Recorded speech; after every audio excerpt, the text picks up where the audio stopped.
43 estudios de la carta del Evangelio según San Juan, amén.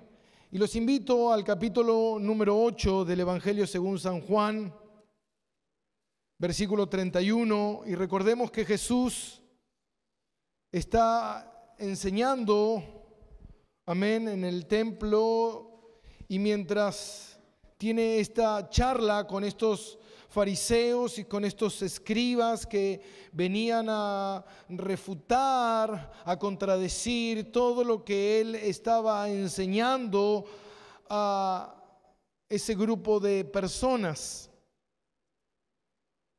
Y dice el versículo 30 del capítulo número 8, hablando él estas cosas, muchos creyeron en él. Amén.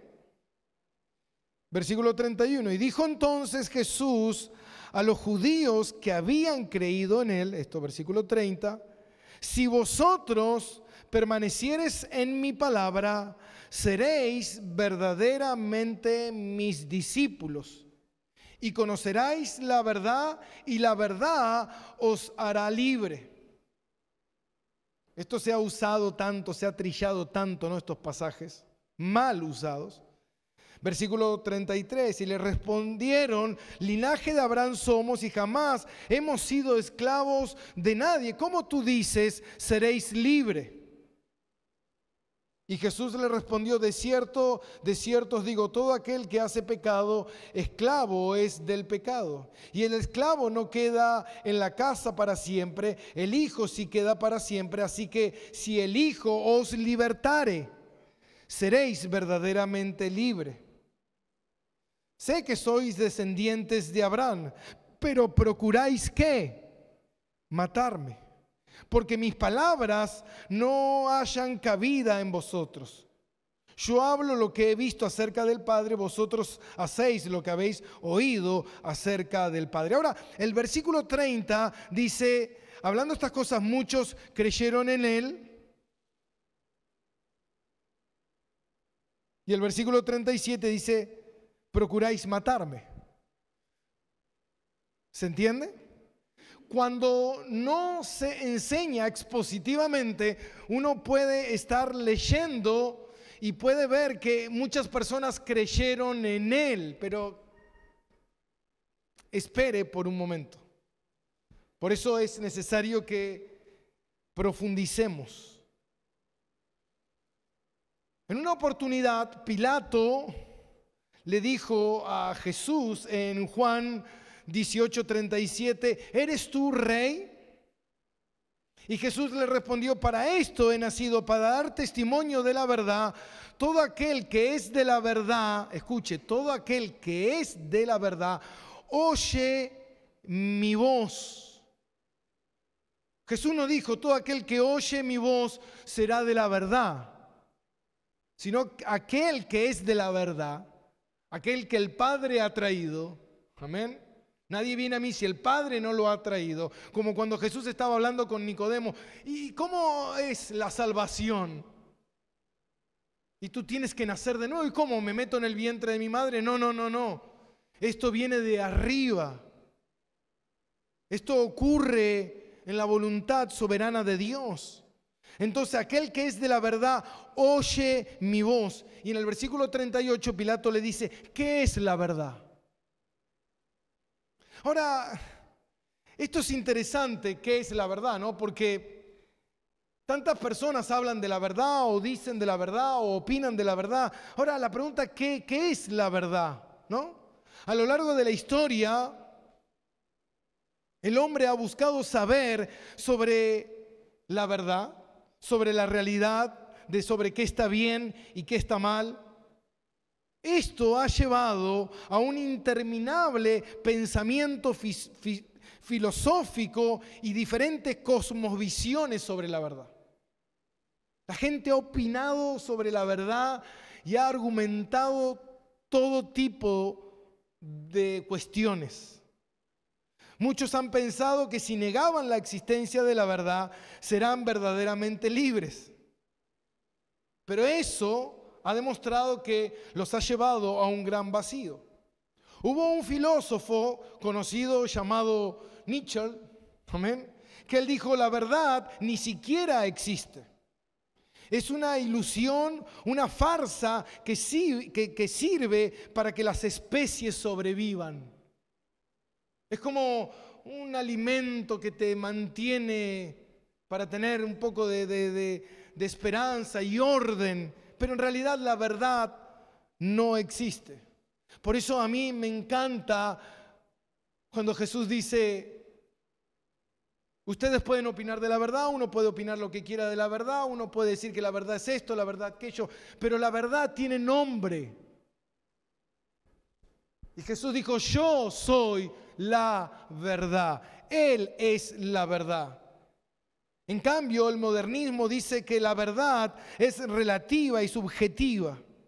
Todo lo que te hace feliz, eso es verdad. El mundo vive pensando que si es libre de toda ley moral y suprema, eso les traerá felicidad. Si podemos ser tolerantes a la verdad de cada uno y que cada uno abrace la verdad que cada uno quiera, amén, eso les traerá felicidad. En cambio, el cristiano bíblico, porque acostumbrémonos a llamar siempre cristiano bíblico, amén, al Cristo bíblico, al Dios de la Biblia, porque todo el mundo dice: yo tengo a Dios, yo soy cristiano, yo creo en Jesús. ¿En qué Jesús? Porque si estudiamos la palabra de Dios y vemos la palabra de Dios, muy probablemente el Cristo que tú tengas sea un Cristo que has tallado en tu mente, has inventado en tu corazón y se conforme según tu doctrina y no según la doctrina de la Biblia. Amén. Por eso el cristiano bíblico siempre es ofensivo. ¿Por qué? Porque abraza la verdad absoluta. Amén. Y aquellos que rechazan el único camino verdadero de la verdad bíblica, esas personas andan en el error y están perdidas camino al infierno. Hoy muchos dicen ser cristianos. Escuche esto. Pero rechazan la verdad. Uno podría decir: ¿cómo siendo un cristiano, Cristo es la verdad, podés rechazar la verdad? Escuche esto. Según un estudio reciente que se ha hecho, arrojó que el 85% de las personas que dicen ser cristianas creen que hay un camino, que hay otros caminos diferente a la Biblia para poder llegar al cielo. Es una locura, ¿amén? Jesús dijo: nadie va al Padre si no es a través de mí. Yo soy el camino, la verdad y la vida. Hermano, el 85% de los que dicen ser cristianos creen que se pueden llegar al cielo de otra manera. Típico a los fariseos, que ellos creían que podían llegar al cielo porque venían de la etnia judía, porque creían ellos que cumplían la ley exteriormente, por obras, como los católicos. Si yo hago buenas obras, bueno, yo no fui tan malo, bueno, yo creí en Jesús. Yo lo acepté a Jesús. Un día yo estaba tan aburrido en mi casa y que dije: yo quiero ser creyente. Entonces fui y me acerqué y me dijeron: ¿quieres recibir a Jesús? Bueno, listo, te acepto, Jesús. Entra aquí en mi bolsillo y ahora soy creyente. La salvación no tiene que ver con eso. La salvación tiene que ver con un nacimiento divino, amén. Tiene que ver con una obra transformadora de Dios. Por eso, para el creyente bíblico, él enseña que la verdad atemporal y absoluta, amén, está en la Biblia. La Biblia es la roca sólida de la verdad divina. Y nos declara las Escrituras, escuche esto, que Jehová es la verdad, dice el Salmo 31:5. Jesús está lleno de gracia y ¿qué? Y verdad, dice Juan 1:14. El Espíritu Santo es el Espíritu de la verdad, dice Juan 14:17. La Biblia es la palabra de verdad, como leímos, 2 de Timoteo 2:15 y Juan 17:17. La verdad de Dios es eterna, dice el Salmo 117:2. La verdad de Dios no cambia, dice el Salmo 119:81. La salvación viene por la fe en la verdad, dice 2 de Tesalonicenses 2:13. Los redimidos son los que han conocido la verdad, dice 1 de Timoteo 4:3. Los incrédulos están privados de la verdad, dice 1 de Timoteo 6:5. En cambio, los creyentes están comprometidos con la verdad, dice el Salmo 23:23. El creyente obedece la verdad, 1 de Pedro 1:22. El creyente ama la verdad, 2 de Tesalonicenses 2:10. El creyente habla la verdad, Efesios 4:15. El creyente camina en la verdad, Salmo 26:3. Y por último, que es la parte central del creyente, que es la existencia y la misión de la iglesia. 1 de Timoteo 3:15, que es la iglesia, columna y baluarte de la verdad. Los creyentes son la iglesia, columna y baluarte de la verdad. Entonces, estos que estaban ahí, que habían creído en Él, no era algo nuevo, porque Jesús ya anteriormente había explicado esto. Si nosotros vamos a Juan capítulo 2, versículo 23, dice esto: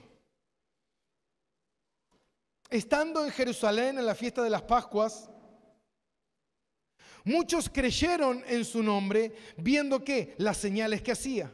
Pero Jesús mismo no se fiaba de ellos porque conocía a todos. Amén. Hermano, muchos habían creído en Él, pero Jesús sabía que esta creencia era ¿qué? Una creencia superficial. ¿Se acuerda la parábola del sembrador? Aquellos que recibieron con gozo y alegría, amén, la palabra y crecieron, pero su crecimiento fue entre pedregales, fue ¿de qué? De corta duración. Cuando vino el tiempo de la prueba, de las luchas, ¿qué pasó? Murieron. Amén.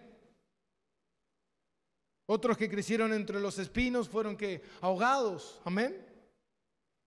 Ahora, también dice la palabra de Dios en Juan capítulo 6, versículo 60, cuando Jesús estaba predicando, al oírla, muchos de sus discípulos, que eran discípulos, seguidores de Cristo, dijeron: dura es esta palabra, ¿quién las puede oír?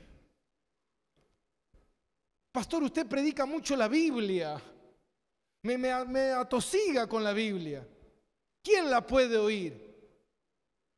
Pero tranquilo, por eso dice en el versículo 66, desde entonces muchos de sus discípulos volvieron atrás y ya no andaban con Jesús. Eran simplemente discípulos momentáneos, de apariencia. Mientras seguir a Cristo no me cueste, mientras seguir a Cristo sea fácil, mientras yo pueda servir en la iglesia y cantar y ser popular y me aplaudan y tener una posición de liderazgo y manipular aquí o manipular allá o sentir que estoy haciendo lo que quiero, eso no es ser un discípulo de Cristo. Pablo dijo: yo soy un dulos. Un discípulo verdadero es un dulos, un esclavo, amén. Un esclavo no hace lo que él quiere, él hace lo que su Señor manda, amén. Estas personas que habían creído, su creencia no tenía el peso salvador, amén. Solamente eran más de lo que ya habíamos visto antes. Por eso Jesús más adelante, y aquí está lo interesante, Jesús delineó un programa, así lo dice John MacArthur, que lleva a la verdadera fe liberadora. Es como, ¿cómo ocurre la salvación?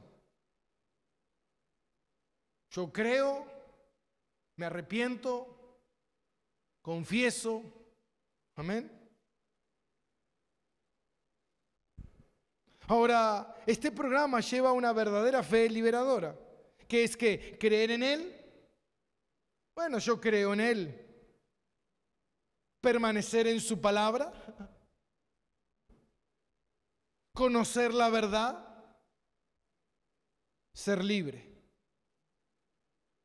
Por eso Santiago dice que la fe sin obra, ¿qué? Está muerta. Dijo entonces Jesús, el versículo 31, a los judíos que habían creído en Él: si vosotros permaneciereis en mi palabra, seréis verdaderamente mis discípulos. Santiago también dice en Santiago 2:19 que los demonios también creen. No es solamente creer, amén, sino que es un cambio de vida, es una fe genuina que se manifiesta en un cambio. Una vida transformada, no por moralismo, amén, no por religiosidad, sino una vida transformada hacia Cristo, hacia el amor, hacia el Señor. Un amor verdadero, un amor duradero, un amor que persevera. Por eso dice Mateo 24:13, todo aquel que persevera hasta el fin será salvo. El salvo persevera hasta el fin. Los teólogos se refirieron a esta fe salvadora como una fe que está compuesta en 3 elementos. Ya lo hemos hablado esto aquí, ya se ha predicado esto aquí. En notilia, ascensus, fiducia. Notitia, conocimiento. Es comprender los hechos bíblicos. Ascensus, asentir, afirmar de que estos hechos son verdaderos. Y fiducia, confianza, esperanza en que Jesús es mi Salvador. No es simplemente una creencia intelectual. Es una transformación de vida. Si vosotros habéis creído en mí, permaneceréis en mi palabra y seréis verdaderamente mis discípulos. Ahora, fíjese bien esto. Jesús le dijo: si permanecen en mi palabra. Jesús no les estaba dando los requisitos para llegar a ser discípulos, que aquí es donde muchos tergiversan este pasaje, porque al leerlo pareciera que significa eso. Como que Jesús le estaría dando los requisitos para llegar a ser discípulo. Si permanecen en mi palabra, llegarán a ser mis discípulos. Pero no, porque esa palabra seréis está en un tiempo presente del verbo eimi. ¿Y qué significa esto? Esto consiste en que el verdadero discípulo obedece continuamente la palabra de Dios. No es que estoy en la palabra para ser, sino que estoy en la palabra porque soy un verdadero creyente. Por eso dice en Mateo 12:50, todo aquel que hace, no todo aquel que hará, todo aquel que hace la voluntad de mi Padre, dijo el Señor, ese es, ¿qué? mi hermano y mi hermana. No es ese será, sino ese es mi hermano y mi hermana. Por eso este pasaje, el del 31, tiene esta dicotomía entre aceptar al verdadero Cristo y obediencia. ¿Se entiende? Todo aquel que es mi discípulo, todo aquel que realmente ha nacido de verdad, toma su cruz y le sigue. Pero no hay algo en mi voluntad de seguir a Cristo. Si tú sigues a Cristo es porque el Señor ha despertado en tu corazón, por medio de la gracia salvadora, el deseo ferviente de obedecerle. Como escuchábamos recién a estos hermanos, mi deseo es obedecer las Escrituras. Y si tú escuchas el testimonio de muchas personas, dicen: pastor, yo lo único que escuchaba en la iglesia eran cuentos, historias, pero no escuchaba la Biblia, no escuchaba a Cristo. Y me estaba secando, me estaba muriendo, porque no escuchaba la palabra de Dios.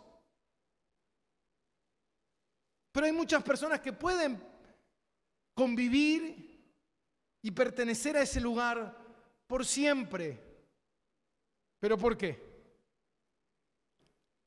Hermano, muchas personas dicen: bueno, yo soy un cristiano que provengo de la Reforma de Martín Lutero, cuando allá en 1517, el 31 de octubre, él clavó las 95 tesis en la catedral de Wittenberg. Amén. Pero ¿tú sabes por qué Martín Lutero hizo eso? Él pertenecía a la iglesia. Pero él veía cómo la iglesia no era la iglesia. No vivía conforme a la palabra de Dios. Y Martín Lutero estaba asqueado, enfurecido por lo que predicaban, por lo que hacían. Y eso llevó a la reforma. Que muchas veces uno dice: yo no quiero ser reformado, los reformados. Hermano, reforma significa volver a las Escrituras. Lo que hicieron los reformadores es, durante 1200 años de la Iglesia Católica, desde el año 300 en adelante, 1200 años, lo que hizo la Iglesia Católica fue armar un sistema religioso para controlar a las masas y no someterse a Dios. Eso es lo que hizo. Y lo que hicieron los reformadores es: nosotros tenemos la necesidad, porque entendemos que somos verdaderos creyentes, de volver a las Escrituras, de vivir en la palabra de Dios. Y gloria a Dios, amén.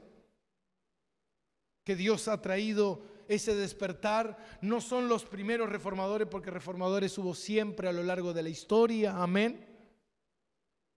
Pero la iglesia constantemente los mataba. Aquellos que levantaban la voz, aquellos que se oponían.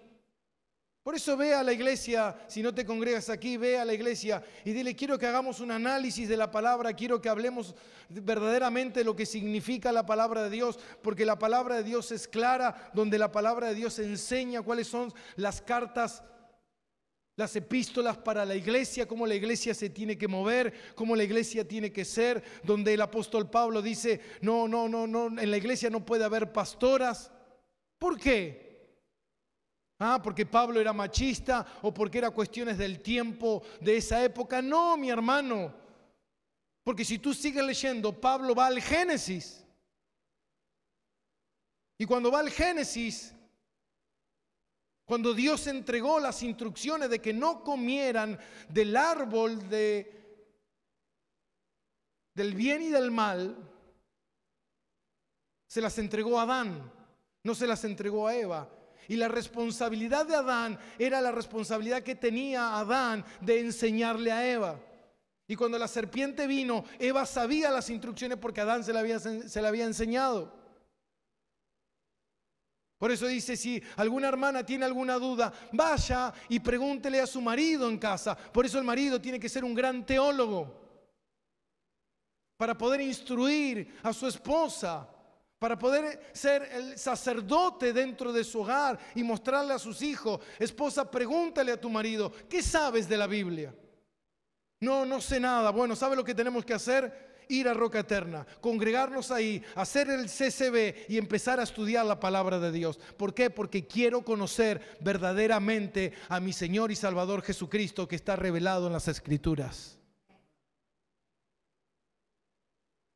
Por eso, gloria a Dios por aquellos hombres que se esfuerzan, amén, por estudiar y comprender y conocer la palabra de Dios. Por eso este pasaje tiene esa dicotomía de aceptar a Cristo y obedecer a Cristo. No solamente oidores, como dice Santiago, sino hacedores. No, yo soy hacedor porque limpio la iglesia, porque reparto bolsas de comida, porque hacemos caridad, porque hacemos trabajo social. Hacedores de la palabra es: esposos, amad a vuestras esposas, dice Efesios 5, como Cristo amó a la iglesia y se entregó a sí mismo por ella. Hacedores de la palabra es: esposas, obedeced a vuestros maridos en todo. Eso es ser hacedores de la palabra. No, eso es machismo, eso es cosa de hombre. No, eso está en la Biblia. Eso es un mandato bíblico, amén. Por eso dice la palabra de Dios que toda la palabra de Dios es inspirada por el Espíritu Santo. ¿Sabe lo que significa inspirada? ¿Sabe lo que significa en ese pasaje original, esa letra inspirada? Que de repente Pablo estaba inspirado. Me inspiré y empecé a escribir la Biblia. No, hermano, la palabra inspirado significa dictado. Lo que Pablo escribió, ¿sabe de quién lo escribió? Audiblemente dictado de parte del Señor. Por eso cuando Pablo habla, es el Señor el que está hablando, porque Él es un apóstol enviado del Señor. Por eso vemos los requisitos de un apóstol. En el libro de los Hechos, alguien que había sido llamado directamente por el Señor Jesucristo y instruido directamente por el Señor Jesucristo. Escuche. Todos los apóstoles fueron llamados ¿por quién? Por Cristo. ¿Recuerdan al principio de la carta de Juan lo que veíamos? Que Jesús lo vio y le dijo: ven y sígueme, amén. Llamado directamente por Cristo. Cuando Pablo se presentó en Jerusalén como un apóstol, ¿cómo puede ser posible? Sí, pero camino a Damasco se me presentó el Señor y Él me llamó al ministerio. ¿Y quién te enseñó todas las cosas? Me llevó a Arabia y por 3 años me instruyó el Señor Jesucristo. Vos ves a cualquier charlatán apóstol de hoy, ¿y cómo llegaste al ministerio? ¿Te llamó Cristo directamente? ¿Te llevó al desierto a enseñarte verdaderamente? ¿O aprendiste de otro? ¿O alguien te invitó? Hermano, está en las Escrituras. Es torcer la palabra. Por eso me enfurece tanto. Porque verdaderamente somos tan ciegos de querer ignorar las Escrituras. Por eso el verdadero creyente es como un niño recién nacido que desea la leche espiritual, su palabra, 1 de Pedro 2:2. La desea. Y el Señor dijo: aquellos que desean mi palabra, aquellos que están en mi palabra porque son verdaderamente mis discípulos, estos conocerán la verdad y la verdad os hará libre. El verdadero creyente es aquel que continúa en obediencia a la palabra de Dios. ¿Por qué? Porque cuando tú conoces la palabra de Dios, estás en la palabra de Dios, conoces la verdad.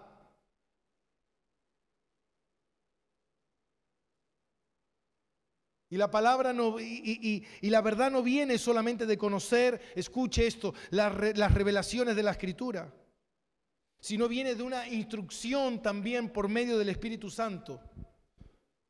Como muchos han dicho, no, nosotros no necesitamos la palabra porque tenemos el Espíritu. ¿Sabes que la palabra es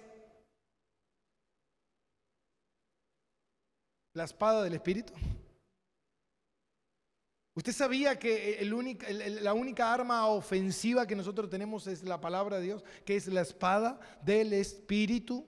Es la palabra de Dios, inspirada, dictada por Dios. Cuando usted está leyendo las Escrituras, es lo que Dios le habló a Pablo. Cuando usted está leyendo las Escrituras, es Dios que te está hablando. Muchos dicen, yo quiero oír la voz de Dios. Hermano, lo que estás oyendo es la voz de tu imaginación, la voz de tu conciencia, la voz de tu carne, que te dice, ay, hoy domingo el Señor me dijo que me quede. Esa es la voz de tu carne. ¿Quieres oír la voz de Dios? No dejando de congregarse, dice la palabra. Esa es la voz de Dios. Esa es la voz de Dios. Quiero oírla audiblemente. Léela en voz alta. Y ahí estarás escuchando la voz de Dios. Y cuando alguien venga y te diga, Dios me dijo, si a mí Dios me dijo que te dé una piña. No, no agresión. Dile, yo te voy a decir lo que Dios dice en su palabra. Como dice Hebreos, Dios habiendo hablado muchas veces en este último tiempo nos habló a través de Jesucristo. Está acá en las Escrituras, mi hermano. Por eso dice que tenemos la instrucción del Espíritu Santo. Primera de Juan 2:27. Y ya voy terminando. Primera de Juan 2:27. Pero la unción que vosotros recibiste de Él permanece en vosotros y no tenéis necesidad de que nadie os enseñe, así como la unción misma os enseña todas las cosas y es verdadera y no es mentira, según ella os ha enseñado, permaneced en Él. Hermano, el Espíritu y la palabra están unidos. ¿Qué tan unidos? Le preguntaron una vez a un teólogo. Y es como respirar. Dedícate solamente a exhalar nada más.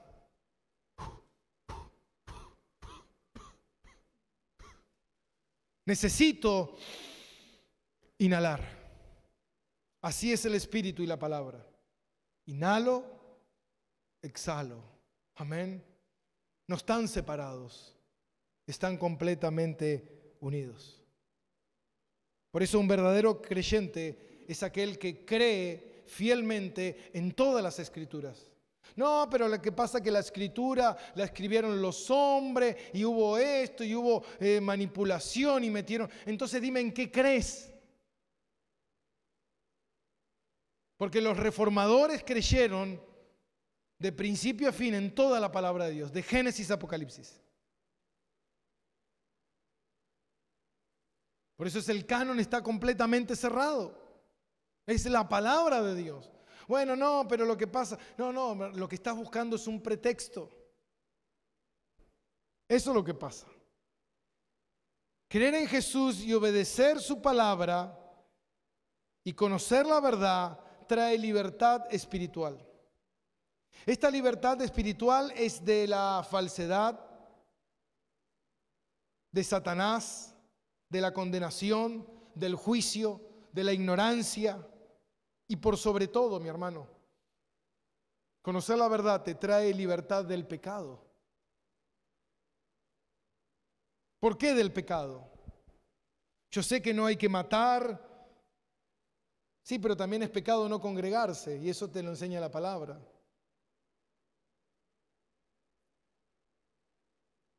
Dice Pablo, no os neguéis unos a otros en el matrimonio, también es pecado.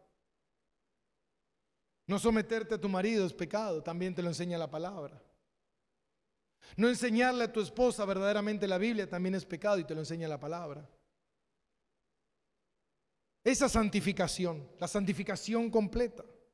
Jesús vino a libertar al pecador de la perdición, de la ignorancia, de la oscuridad en la que estaba, amén. Ahora es verdaderamente ¿qué? Libre de vivir las buenas obras que el Señor ha preparado de antemano para que anduvieses. Ahora fíjate bien, los judíos en el versículo 34 de Juan capítulo 8, y Jesús, ellos le dijeron en el 33 y le respondieron: linaje de Abraham somos y jamás hemos sido esclavos de nadie. ¿Cómo tú dices seréis libres? Era indignante. Primero eran esclavos de Roma y toda la vida fueron esclavos de Siria, de los persas, toda la vida fueron esclavos. De Egipto, toda la vida fueron esclavos. Pero de repente y encima ahora estaban siendo esclavos de Roma. Pero ellos creían que no eran esclavos porque ellos pertenecían al linaje de Abraham. Ellos lo que estaban haciendo era rechazar la oferta salvadora de Jesús y ellos estaban confiando en su Salvador, en su salvación, en una identidad racial. Si yo soy judío, soy salvo, pero por ser judío, Pablo lo hizo claramente. No por ser judío, amén, te hace salvo. Porque si eres esclavo del pecado, y Jesús le dice, porque ustedes son esclavos del pecado, versículo 35, y el esclavo no queda en la casa para siempre. El Hijo sí, para siempre.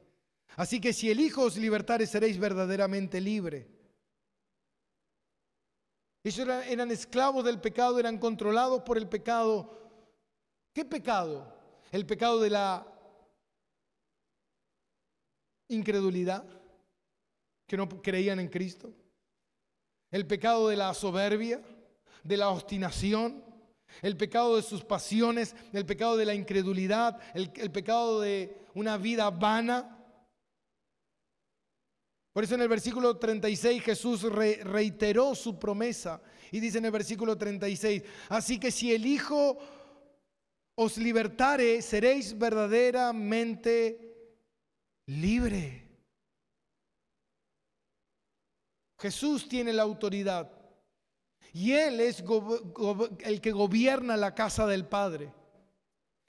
Jesús tiene la autoridad de libertar a aquel que deposita su fe en Él. Y no solamente liberarlo del pecado, de la muerte, sino también hacerlo un hijo, adoptarlo y llevarlo de regreso a casa del Padre para siempre.